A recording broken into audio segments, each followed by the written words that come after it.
Hey, what's up, boxing fans? This is the Rope-A-Dope Report. I'm your host, Chris Carlson. I got another upload for the Anthony Joshua versus Dominic Breazeale fight on Sky Sports pay-per-view. Here in the States, it's going to be on Showtime late afternoon. And also, I'll talk a little bit about the George Groves Martin Murray co-feature as well. Obviously, Anthony Joshua has taken, in the last year and a half, he's taken the UK by storm. Tyson Fury, we all know, is the number one heavyweight. We all know he's popular.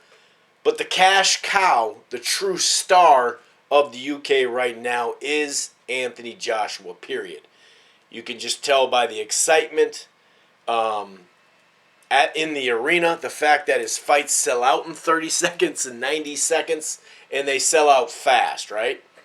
This one's going to be at, the O2 Arena in London.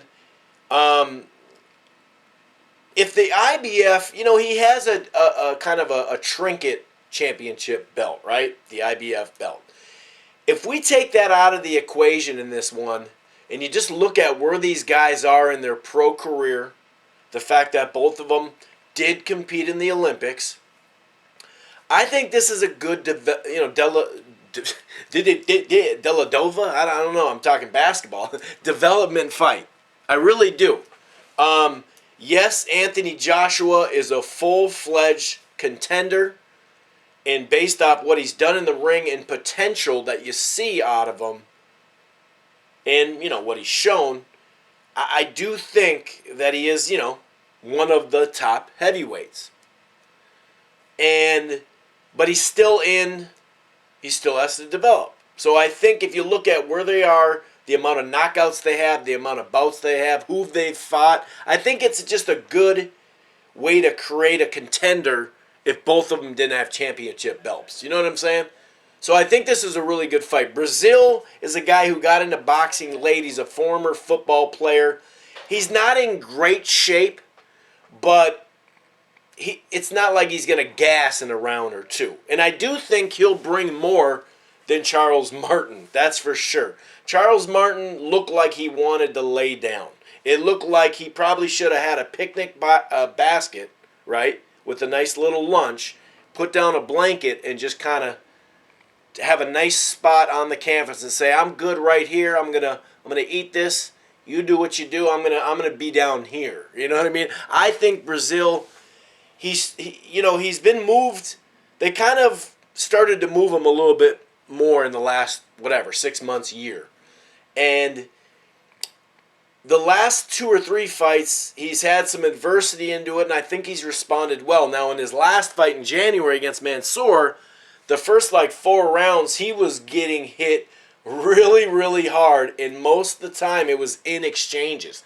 He went down, in the 4th round or something like that. It was intense. But he did show the heart to get up and actually get back in the fight, and whether you think he was on his way to getting knocked out against Mansour or not, which he possibly could have, he did break Mansour's jaw. So he had to stop the fight on that. So he did win the fight, but like I said, had that fight kept going, you could see how maybe he, would lose by knockout because he was getting hit. But like I said, he showed heart too. So he could throw a jab. He's got a right hand. He's got uppercuts. I just think it's going to be a funner fight. Now, when I say it's going to be two-way, I think Breazeale will be able to get his punches off. I don't think he'll just be kind of flicking his punches out there super cautiously. I mean, maybe in the first round or something like that. But I do think that he'll start to go for it.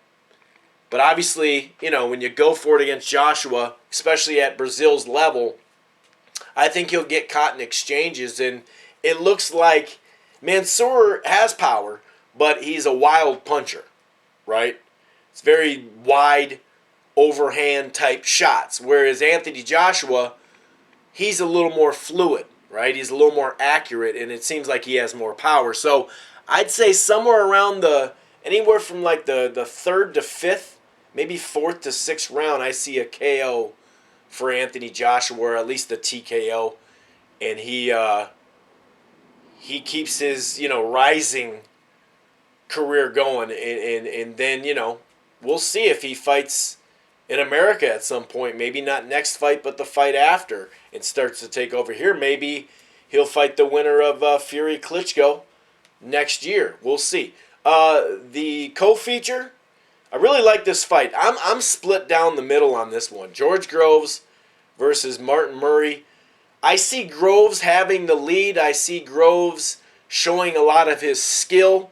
He really is a good, solid fighter with good fundamentals at times, right? But in those fundamentals, he has major flaws. So, yeah, he can move, and yeah, he can do some damage on the outside, no doubt about it. And he does have good power and pop overall.